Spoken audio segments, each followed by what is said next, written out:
Bom dia, investidor, está começando mais um InfoMoney na Bolsa, o seu giro diário de notícias com tudo o que você precisa saber para operar no mercado nesta terça-feira, 1º de março, primeiro dia desse mês que promete agitar o mercado financeiro. Muita coisa vai acontecer e essa terça já começa, já é chamada da super terça, né, nos Estados Unidos, por conta das prévias presidenciais, que podem começar a trazer um certo estresse positivo ou negativo para o mercado financeiro. Bom, a gente vai dar uma passada em todo o noticiário, mas antes eu já adianto mais um dia de forte alta da Bolsa. Ontem no InfoMoney na Bolsa a gente começou o programa falando que a Bolsa voltou a operar acima dos 42 mil pontos e nesse momento já sobe 1,5%, já está 43.422 pontos. O Ibovespa nesse momento 10 horas e 9 minutos. Vamos dar aquela olhadinha dentro do índice. Dentro do índice a gente vê muita ação subindo forte. Apenas 3 ações em queda, são as duas exportadoras Fibra e Suzano e a ação da CESP caindo 2,9%. Na ponta de cima, commodities e Rumo Logística subindo bastante. Quem acompanhou Comprar ou Vender ontem, o Danilo falou que Vale para o longo prazo ainda é, tanto o Danilo como o Pedro Gaudi falaram que a Vale para longo prazo ainda não é uma boa compra, mas ontem o Danilo estava dando uma compra especulativa de curto prazo para a Vale. Quem seguiu o trade dele ontem em Comprar ou Vender já está tendo um bom resultado, que a Vale continuou subindo ontem e já está subindo forte ainda hoje. Bom, dá uma passada rápida aqui. Lá fora, os futuros dos Estados Unidos operam em alta, bolsas europeias sobem mais de 1%. De noticiário econômico, a gente teve como destaque o PMI da economia chinesa, que a gente sempre alerta, né? Sempre que sai o PMI, se ele vem pior que esperado, pode refletir nas ações de empresas voltadas ao mercado de commodities. Não foi o que aconteceu. A gente viu um PMI pior do que esperado, mas a notícia de que a China cortou o compulsório anunciada ontem, que já puxou o mercado ontem, essa notícia continua impactando positivamente os mercados e é isso que tem guiado a alta das bolsas internacionais. Bom, sobre o PMI, o índice gerente de compras oficial da China caiu de 49,4% para 49% entre janeiro e fevereiro. A expectativa era de uma queda para 49,3%. Lembrando que o PMI é um indicador que acima de 50 mostra expansão da atividade e abaixo de 50 a retração. Então a retração da China aumentou mais do que esperado. Já o PMI da indústria, que foca mais em empresas privadas pequenas e médias, mostrou a 12ª contração mensal consecutiva. O índice caiu de 48,0 para 48, também abaixo da expectativa, que era 48,3. Já o PMI de serviço ainda mostra expansão, mas essa expansão diminuiu de 53,5 para 52,7 e também é a leitura mais fraca desde o final de 2008. Esses são os indicadores da China, deixando bem claro que a desaceleração continua persistente na economia chinesa. Também tivemos PMI na zona do euro, esse aí veio melhor que o esperado. Ele caiu de 52,3 para 51,2, é o menor nível em 12 meses, mesmo assim foi melhor que o esperado e melhor que a prévia anterior. Para ambos era esperado 51 pontos do PMI. Ainda na Europa, a taxa de desemprego caiu de 10,4 para 10,3, menor nível desde agosto de 2011. Agora aqui no Brasil, noticiário político realmente agitando muito o mercado, né? Para quem acreditava que as notícias que saíram no fim de semana e até ontem poderiam trazer ainda com mais força o impeachment de volta, já veio uma nova vitória, entre aspas, do governo, que foi a saída do ministro da Justiça, o José Eduardo Cardoso, e isso pode acabar freando a investigação da Polícia Federal sobre os esquemas de corrupção, Lava Jato e tudo mais que está envolvendo o governo. Essa foi a grande crítica da oposição, o medo da interferência do governo no trabalho da Polícia Federal. Mas ainda tivemos mais notícias indicando, tá um vai e vem nesse noticiário, que isso deve continuar trazendo volatilidade, e já que a incerteza ainda é muito forte sobre o que vai acontecer, né? Sobre as notícias, o empreiteiro Marcelo Odebrecht deu sinal verde para que os diretores e ex-executivos da Odebrecht façam delação premiada. Isso já estava animando o mercado ontem e com esse reforço, isso ganha ainda mais força no mercado hoje, né?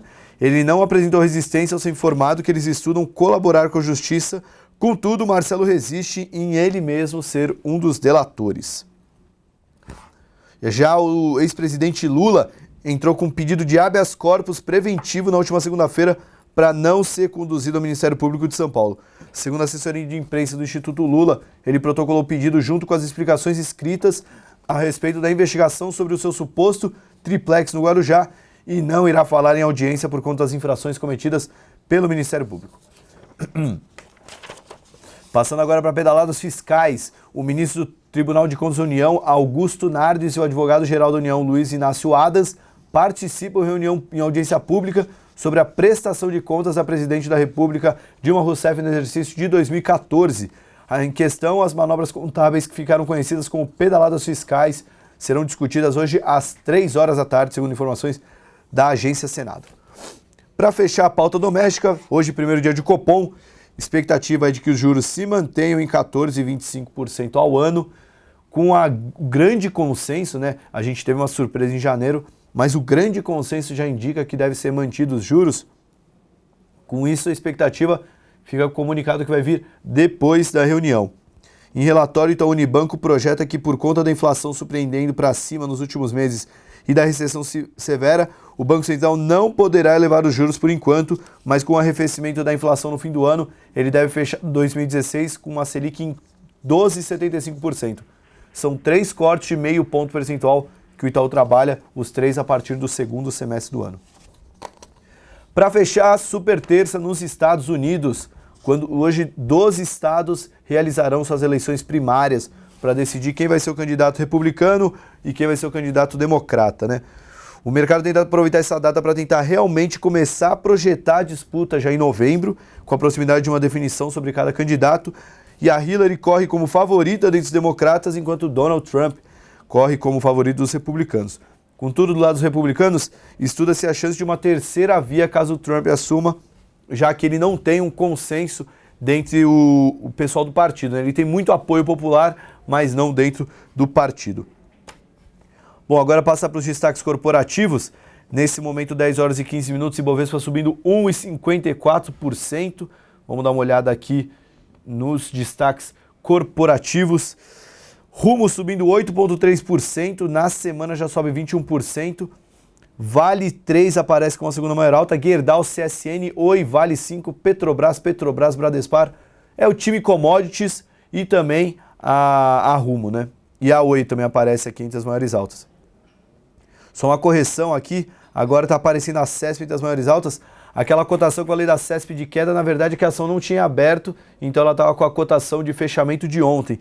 Então, nesse momento, apenas 4 ações caem, a maior queda é Fibra, caindo 0,75%, Suzano cai 0,4%, dia de euforia, o dólar opera em queda e com isso as exportadoras acabam caindo. Bom, o time de commodities aparecendo as maiores altas, vamos falar do noticiário rapidinho. A Petrobras aqui que já sobe 4%, né? Chegou a subir 4%, agora é 3,70%. Na semana, 9,5% de alta, no ano ainda em queda de 20%. Petrobras, tivemos 3 notícias importantes, né? Ontem, com o financiamento da China de 10 bilhões de dólares, Petrobras pode deixar o mercado de títulos de lado e não precisar buscar uma capitalização nesse momento. Segundo informações da equipe de análise Santander, o empréstimo chinês é suficiente para atender quase todas as necessidades de financiamento da Petrobras em 2016, então só a partir do ano que vem que a Petrobras precisaria buscar o mercado de títulos. Além disso, a PetroRio, antiga HRT, rescindiu o contrato de compra e venda da aquisição de 20% da participação nos campos de Bijupirá e Salema com a Petrobras. A decisão decorreu da rescisão da Shell Brasil do contrato de compra e venda de 80% da participação dos campos anunciada em 16 de fevereiro. Com a decisão tomada pela Shell, a PetroRio não seria mais operadora dos campos e dessa forma a aquisição de 20% não faria sentido. Por fim, noticiário político envolvendo a Petrobras mais uma vez. O presidente da Câmara dos Deputados, Eduardo Cunha, anunciou a criação de comissões especiais para viabilizar a votação em plenário ainda no primeiro semestre desse ano das propostas sobre exploração do petróleo no pré-sal. A comissão sobre pré-sal terá como texto principal o projeto do Senado, que libera a Petrobras de ter uma participação de pelo menos 30% em todos os consórcios de exploração no pré-sal. Vamos passar agora para a Sabesp. Notícias sobre Sabesp. A empresa já ganhou com a cobrança dos gastões, né? O pessoal que acabou gastando a mais e teve aquela multa extra, ela já arrecadou 549 milhões de reais no último ano, nesse ano que ficou em vigor. Só para ter uma noção, esse valor corresponde a quase 100% do custo total da obra de transposição da bacia do Rio Paraíba do Sul para o sistema Cantareira, iniciada nesse mês e prevista para abril de 2017. Ou seja, só com o que ela cobrou daquela taxa extra de quem acabou gastando água a mais, ela já pagou toda a transposição. Isso explica um pouco porque a ação da Sabesp está tão bem nos últimos... Você pega do fundo de janeiro, que foi lá no dia 5, dia 6 de janeiro para cá, a ação já sobe mais de 30%. Nos últimos 12 meses é um dos papéis que mais subiu no Ibovespa. Agora falar sobre Oi. A ação da Oi sobe, só que o noticiário continua bastante caótico para a empresa. Ela teve o rating rebaixado pela Moody's de Ba3 para Caa1, perspectiva negativa. O rebaixamento foi baseado no persistente aumento de alavancagem e consumo de caixa da empresa, o que reduziu a flexibilidade financeira e resultou em uma estrutura de capital insustentável.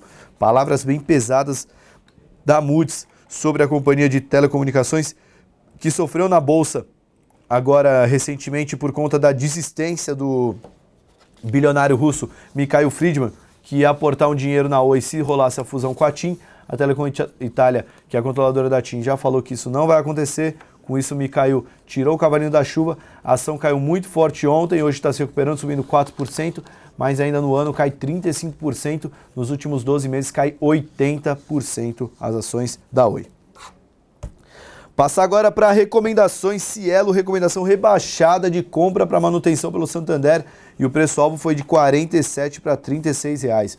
Os analistas Henrique Navarro e Renata Cabral, que assinam o relatório do banco, destacam que o fraco crescimento no volume de cartões, o OPEX mais alto e as dúvidas sobre a contribuição da Cateno no lucro da companhia levaram à redução do preço-alvo e à recomendação dos ativos. Cielo, no pregão de hoje, opera em alta de 0,94%, mas no ano cai 6,8%, está longe de ser aquela grande ação que foi no ano passado. No mês de fevereiro foi uma das maiores quedas da Bolsa, caindo mais de 10%.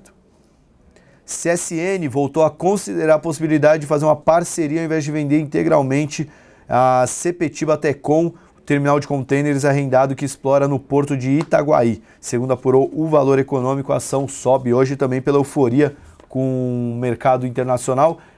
Faltou mencionar, né? Minério de ferro subindo quase 4% no pregão de hoje. Isso acaba ajudando a entender por que a ação da Vale e outras siderúrgicas que têm exposição ao minério estão subindo tão forte. Nesse momento o Vale sobe 4,23%, vamos ver até a cotação atualizada. A Vale 5 já sobe 4,44% e a Vale 3 sobe 5,25%, ambas bem próximas da máxima do dia. Continuando o noticiário aqui, vamos falar de resultados. Aí a gente pega as empresas fora do Ibovespa. Uma, na verdade, é do Ibovespa, né, que é a Smiles. Smiles está subindo 2%, mesmo com a expectativa de uma reação negativa do balanço da empresa, né? Ela teve uma alta de 37% no lucro, que chegou a 112 milhões de reais no quarto trimestre. A receita líquida cresceu 43%, chegando a 349 milhões de reais. Mas o Itaú BBA esperava uma reação um pouco negativa ao resultado, porque apesar do forte crescimento do lucro e o bom desempenho da receita, uma deterioração inesperada nas margens chamou a atenção para o lado negativo.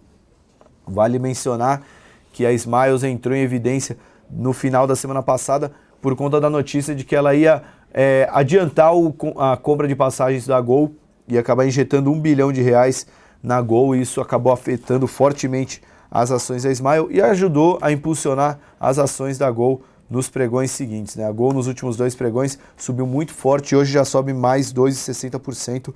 Uma boa recuperação da ação da Gol, que ainda acumula fortes quedas em relação ao preço do ano passado. Esqueci de falar uma notícia sobre Vale, né? O acordo entre Samarco e a Joint Venture entre a Vale e a BHP e as autoridades brasileiras foi adiado para quarta-feira à espera de documentos das sócias, disse uma pessoa com conhecimento direto, falou a Bloomberg. Além disso, agora a Samarco, não só a Vale, está sendo processada por investidores norte-americanos na Justiça dos Estados Unidos. Falar de outro resultado, esse resultado aqui, vamos ver se a ação está reagindo bem, é da Magazine Luiza, papel subindo 1,47, um resultado terrível da empresa. Ela teve um prejuízo de 52 milhões no quarto trimestre, revertendo o lucro de 39 milhões que teve no mesmo período de 2014. Receita líquida caiu 8,7% e o EBITDA 42% na mesma base comparativa. Após o resultado, o Bradesco rebaixou a ação da Magazine Luiza para underperform, que seria o similar à venda. Mesmo assim, a ação sobe 1,27%, mas continua como uma das piores ações da Bolsa nesse ano. Aliás, desde o final do ano passado, caindo muito forte a Magazine Luiza. Bom, para fechar a pauta, falar de JHSF, que acertou a venda dos seus ativos para JHSF Internacional. O valor da venda foi de 200 milhões de dólares, menos as dívidas e acrescidos investimentos realizados entre 8 de outubro e até a data do fechamento da transação. A ação da JHSF sobe 5% nesse pregão. M. Dias Branco soltou o resultado ontem, não foi bom, foi mal recebido. O BTG Pactual comentou que o resultado, a alta dos preços não conseguiu ofuscar os custos e as vendas mais fracas. Com isso, o BTG rebaixou o preço-alvo de R$ 71 para R$ 65 e também rebaixou as perspectivas de resultado da empresa. Hoje a ação cai 0,44, cotada a R$ 63,16, praticamente em cima do preço-alvo proposto pelo BTG. Pouquíssimo upside nessa operação. Para finalizar, outra empresa que soltou o resultado que vale a pena comentar é BRF. Ontem no Comprar ou Vender, o Danilo deu compra olhando o gráfico e o Gaudio deu compra olhando os fundamentos e o BTG Pactual foi na mesma linha. Ele falou que apesar da reação negativa ao resultado, o BTG ele deixou a recomendação comprada para as ações, afirmando que o case da companhia E no caso o BTG parece que ama, né, já que a estratégia colocada pela empresa em 2013 faz sentido quando uma nova gestão entrou na companhia com uma otimização agressiva do portfólio de vendas e se beneficiando da alta dos preços. O BTG tem um preço-alvo de R$ 70 para a ação da BRF, o que, considerando o preço atual da empresa, dá um upside de 40%. O que ontem no Comprar ou Vender o Pedro Gaudio comentou foi que a BRF foi impactada muito mais pela mudança na diretoria do que propriamente pelos resultados, já que ela conseguiu apresentar uma boa recuperação de margens no quarto trimestre. Bom, de destaques corporativos são esses. Eu queria aproveitar para agradecer. Ontem a gente deu a aula ao vivo aqui do curso de Estratégia de Sucesso para Traders. Queria agradecer a participação de quem estava na aula ontem, foi muito bacana. E hoje já deixo mais um convite, 5 horas da tarde, evento ao vivo. Hoje eu e João Sandrini vamos fazer a atualização da carteira InfoMoney. Vamos trazer boas mudanças, né? Já que muita coisa mudou em fevereiro. Eu já faço um adianto aqui, que a gente ficou bem decepcionado com o andamento das empresas de serviços financeiros, que a gente esperava uma resiliência nos resultados, mas acabou sendo surpreendido, não só a gente, como boa parte do mercado, principalmente no caso da Cielo, e isso deve provocar algumas mudanças na carteira. A gente vai apresentar tudo isso hoje, 5 da tarde, ao vivo. Eu e o João Sandrini estaremos aqui na InfoMoney TV. Quem eu ver às 5 horas da tarde, a gente se vê lá, tragam suas dúvidas e perguntas que a gente responde ao vivo. Para quem não tiver, para quem não for assistir, a gente se vê amanhã com mais um InfoMoney na Bolsa. Bom pregão a todos e até lá!